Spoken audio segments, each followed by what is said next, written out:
Hi dear students, ഇന്ന് ഞാൻ നിങ്ങൾക്ക് വേണ്ടി ഒരു സ്റ്റോറിയാണ് പറയാനായിട്ട് പോകുന്നത്. എൻ്റെ ജീവിതത്തിൽ നിന്നും എൻ്റെ അനുഭവത്തിൽ നിന്നും പഠിച്ച ഒരു ഇമ്പോർട്ടൻറ്റ് സ്റ്റോറി. അതിൻ്റെ കൂടെ തന്നെ ഞാൻ നിങ്ങൾക്കൊരു സർപ്രൈസ് തരുവാണ്. ഇത്രയും കാലം ലോകം അറിയാത്തൊരു സർപ്രൈസ്, വേറെ ആരും അറിയാത്തൊരു സർപ്രൈസ് ആദ്യമായി നിങ്ങൾ സ്റ്റുഡൻസിനോട് ഞാൻ പറയുന്നു. ഓക്കെ, അപ്പോൾ മക്കളെ സ്റ്റോറി എന്താണെന്ന് വെച്ച് കഴിഞ്ഞാൽ, ഇപ്പം ഞാൻ 10ാം ക്ലാസ്സിൽ പഠിച്ച സമയത്ത് എനിക്ക് ആകെപ്പാടെ രണ്ട് A+ ഉണ്ടായിരുന്നുള്ളൂ. ഒരു A+ എന്ന് പറയുന്ന ഫിസിക്സും ഒരു A+ IT യും, പിന്നെ ബാക്കി 6 Aയും ഒരു B+ ഒരു C+ ആയിരുന്നു.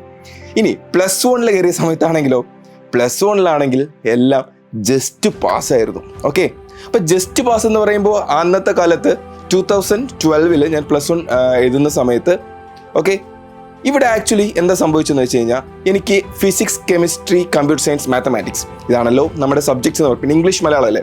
എനിക്ക് +1 ഇംഗ്ലീഷിന് മലയാളത്തിന് മാർക്കുണ്ടായിരുന്നു. ഫിസിക്സിന് 18 മാർക്ക് ജസ്റ്റ് പാസ്സായിരുന്നു. കെമിസ്ട്രിക്ക് 18 മാർക്ക് ജസ്റ്റ് പാസ്സായിരുന്നു. മാത്തമാറ്റിക്സിന് 24 മാർക്ക് ജസ്റ്റ് പാസ്സായിരുന്നു. അതേപോലെ കമ്പ്യൂട്ടർ സയൻസിന് 18 മാർക്ക് ജസ്റ്റ് പാസ്സായിരുന്നു. അപ്പം ഞാൻ ജയിച്ചല്ലോ എന്നുള്ള സന്തോഷമായിരുന്നു. അപ്പം ഞാൻ അന്ന് ഇൻ്റർനെറ്റ് കഫേയിൽ പോയിട്ട് മാർക്ക് ലിസ്റ്റ് പ്രിൻ്റ് ഔട്ട് ചെയ്ത ശേഷം ഞാൻ നേരെ വീട്ടിൽ വന്നിട്ട് അമ്മയെടുത്ത് പറഞ്ഞു, അമ്മേ ഞാൻ പാസ്സായി, +1 ജയിച്ചു. അപ്പോൾ എൻ്റെ അമ്മ ഹെഡ് മിസ്ട്രസ്സാണ്. ഓക്കെ, അപ്പോൾ എൻ്റെ അമ്മ അത്രയും കഷ്ടപ്പെട്ട് എന്നെ പഠിപ്പിച്ചതും, ഓക്കെ, അമ്മയ്ക്കൊട്ട് സഹിക്കാനായിട്ട് കഴിഞ്ഞില്ല. കാരണം ഞാൻ എല്ലാം ജസ്റ്റ് പാസ്. ഓക്കെ, എന്നിൽ നിന്നും ഇനിയും എക്സ്പെക്റ്റ് ചെയ്യുന്നു എനിക്ക് ഇതിലപ്പുറം കൊടുക്കാൻ പറ്റുമെന്നുള്ള കാര്യം എൻ്റെ അമ്മയ്ക്ക് അറിയാം. ഓക്കെ, കുറച്ച് സമയത്തിന് ശേഷം എന്താ സംഭവിച്ചതെന്ന് വെച്ച് കഴിഞ്ഞാൽ, അമ്മ മാർക്കൊക്കെ ഒന്ന് കാൽക്കുലേറ്റ് ചെയ്ത് വന്നിട്ട് ചൂലെടുത്ത് എന്നെ പൊതിരെ തല്ലി, നല്ല തല്ല് തല്ലി. ഓക്കെ, എന്നിട്ട് ഈ മാർക്ക് ലിസ്റ്റ് വലിച്ച് കീറിക്കളഞ്ഞു. അപ്പോൾ എനിക്കാണെങ്കിൽ സങ്കടം കൊണ്ട് കരച്ചിൽ കൊണ്ട് വന്നിട്ട് ഞാൻ എൻ്റെ സ്റ്റഡി ടേബിളിൽ ചെന്ന് അങ്ങനെ ഒരു സ്റ്റാച്ചു പോലെ ഇരിക്കുവാണ്. അപ്പോൾ എൻ്റെ മനസ്സിൽ പോകുന്ന ചിന്ത എന്ന് പറയുന്നത്, എന്തുകൊണ്ട് ഇങ്ങനെ, അതായത് എനിക്ക് പറ്റും, എനിക്ക് കഴിവുണ്ട്, എന്നിട്ടും എന്തുകൊണ്ട് എനിക്ക് മാർക്ക് കുറഞ്ഞു, എന്തുകൊണ്ട് ഞാൻ പഠിച്ചില്ല, എനിക്ക് എന്നോട് കുറ്റബോധം, എന്നോട് ഇതിനൊരു ദേഷ്യം തോന്നിയ നിമിഷങ്ങളായിരുന്നു. എന്നിട്ട് അവസാനം അച്ഛനമ്മ, അനിയത്തി, അനിയനൊക്കെ ഫുഡൊക്കെ കഴിച്ചു, അവരൊക്കെ ഉറങ്ങാൻ പോയി. പക്ഷെ ഞാൻ എൻ്റെ ഹോളിലെ സ്റ്റഡി ടേബിളിൽ അങ്ങനെ തന്നെ ഇരിക്കുമായിരുന്നു. മണി 2 3 എനിക്ക് ഉറക്കം വരുന്നില്ല, മനസ്സിലാകെ ദേഷ്യവും വാശിയും. എന്നിട്ട് ആക്ച്വലി ഫുഡൊക്കെ കഴിഞ്ഞ ശേഷം അമ്മ എന്ത് ചെയ്തു, ഇതൊക്കെ ഒന്ന് തൂത്തുവാരിയിട്ട് വേസ്റ്റിലിട്ട് അവർ കിടന്ന് ഉറങ്ങില്ലേ. ഞാൻ രാത്രി 2:30 3 മണിയായപ്പോഴത്തേക്കും ഞാൻ ചെന്ന് കിച്ചണിൽ ഞാൻ ഈ വേസ്റ്റൊക്കെ അതിൽ നിന്നും ഈ കീറിക്കളഞ്ഞ mark list bits of papers ഞാൻ ഇങ്ങനെ എടുത്തിട്ട് ഞാൻ എല്ലാ പേപ്പറും ചേർത്തിട്ട് ഞാൻ സെലോ ടേപ്പ് ഇട്ട് ഒട്ടിച്ചു. ഓക്കെ, ഞാൻ സെലോ ടേപ്പ് ഇട്ട് ഒട്ടിച്ച ശേഷം എനിക്ക് ഒരു മാർക്ക് ലിസ്റ്റ് ആയല്ലോ.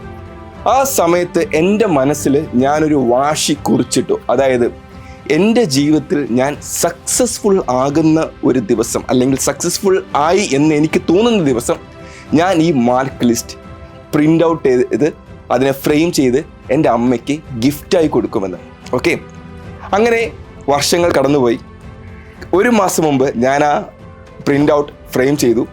ആ ഒരു ഫ്രെയിമാണ് നിങ്ങൾ കാണുന്നത്. ആക്ച്വലി ഇതിൻ്റെ +1 മാർക്ക് ലിസ്റ്റാണ്. കാണുമോ എന്നറിയില്ല. Government of Kerala higher secondary examination 2012. ഇതെൻ്റെ +1 മാർക്ക് ലിസ്റ്റാണ്. ഓക്കെ, ഞാനിത് ഫ്രെയിം ചെയ്ത് വെച്ചിരിക്കുന്നു. എന്നിട്ട് ഇപ്പോഴും ഞാൻ ഇതുവരെ ഗിഫ്റ്റ് കൊടുത്തിട്ടില്ല. കാരണം ഇത് ഗിഫ്റ്റ് കൊടുക്കാൻ വേണ്ടി മാത്രം സക്സസ്ഫുൾ ആയെന്ന് ഞാൻ വിശ്വസിക്കുന്നില്ല. പക്ഷേ എത്രയും പെട്ടെന്ന് തന്നെ അതിനുള്ള ഒരു അവസരം വരുമെന്ന് ഞാൻ വിശ്വസിക്കുന്നു. ഓക്കെ, സോ മക്കളെ, ഇതാണ് എനിക്ക് ഉണ്ടായ ടേണിംഗ് പോയിന്റ് എന്ന് പറയുന്നത്. ഓക്കെ, 2012 വന്ന എൻ്റെ +1 റിസൾട്ടാണ് ഇതെന്ന് പറയുന്നത്. അപ്പോൾ മക്കളെ, നിങ്ങൾക്കും ഇതേപോലെ പല ഫെയിലുവേഴ്സും ജീവിതത്തിൽ സംഭവിക്കും. പല രീതിയിലും പല ആൾക്കാരിൽ നിന്ന് നിങ്ങൾ വേദനകൾ അനുഭവിക്കേണ്ടി വരും. പാരൻസിൽ നിന്നാകാം, ഫ്രണ്ട്സിൽ നിന്നാകാം, ടീച്ചേഴ്സിൽ നിന്നാകാം, നാട്ടുകാരിൽ നിന്നാകാം, കൂടപ്പിറപ്പിൽ നിന്നാകാം, ആരിൽ നിന്ന് വേണമെങ്കിലും നിങ്ങൾക്ക് ബുദ്ധിമുട്ടുകൾ ഉണ്ടാകാം, കളിയാക്കലുകൾ ഉണ്ടാകാം. പക്ഷെ മക്കളെ, നിങ്ങൾ ഫിക്സ് ചെയ്യേണ്ടത് നിങ്ങളുടെ ഡ്രീമാണ്, നിങ്ങളുടെ ഗോളാണ്. ഇപ്പോൾ ഒരു സർപ്രൈസ് നിങ്ങൾ കാത്തിരിക്കുന്നുണ്ടാവും, ഇതിന് ശേഷം എന്ത് സംഭവിച്ചു എന്ന്. വാശി കൊണ്ട് ഞാൻ ഇംപ്രൂവ്മെൻ്റ് എക്സാമിന് പഠിച്ചു.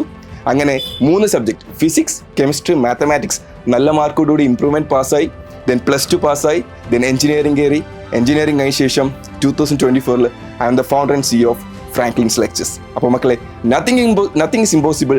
നിങ്ങൾ തീരുമാനിക്കുക നിങ്ങളുടെ സ്വപ്നം എന്താണ്, നിങ്ങളുടെ ഗോൾ എന്താണ്, നിങ്ങൾക്ക് എവിടെ എത്തിച്ചേരണം, 10 കൊല്ലത്തിന് ശേഷം നിങ്ങൾക്ക് ആരായിട്ടാണ് സൊസൈറ്റിയിൽ അറിയപ്പെടേണ്ടത്. നിങ്ങൾ ആലോചിക്കൂ, തീരുമാനിക്കൂ. മക്കളെ, ഓൾ ദ ബെസ്റ്റ്. നന്നായി പഠിക്കുക, നന്നായി നിങ്ങളുടെ സ്വപ്നം കാണുക, ആ സ്വപ്നത്തിലേക്ക് ഓടിയെത്തുക. മക്കളെ, ആരും ഉണ്ടാവില്ല. നിങ്ങൾക്ക് വെളിച്ചമില്ലെങ്കിൽ നിങ്ങളുടെ നിഴൽ പോലും നിങ്ങളുടെ കൂടെ ഉണ്ടാവില്ല. ഓക്കെ, നിങ്ങൾ എന്ത് ചെയ്യണം? ഒറ്റയ്ക്ക് തന്നെ ഓടിയെത്തണം നിങ്ങളുടെ സ്വപ്നങ്ങളിലേക്ക്. നിങ്ങളുടെ സ്വപ്നങ്ങളിലേക്ക് ഓടിയെത്തുമ്പോൾ അതിന് സപ്പോർട്ട് ചെയ്യാനായിട്ട് ഒരുപാട് പേര് കൂടെ കൂടും. ഇന്ന് ഒരുമിച്ച് ഓടുക, സ്വപ്നങ്ങൾ കീഴടക്കുക. അപ്പോൾ മക്കളെ, ഓൾ ദി ബെസ്റ്റ്.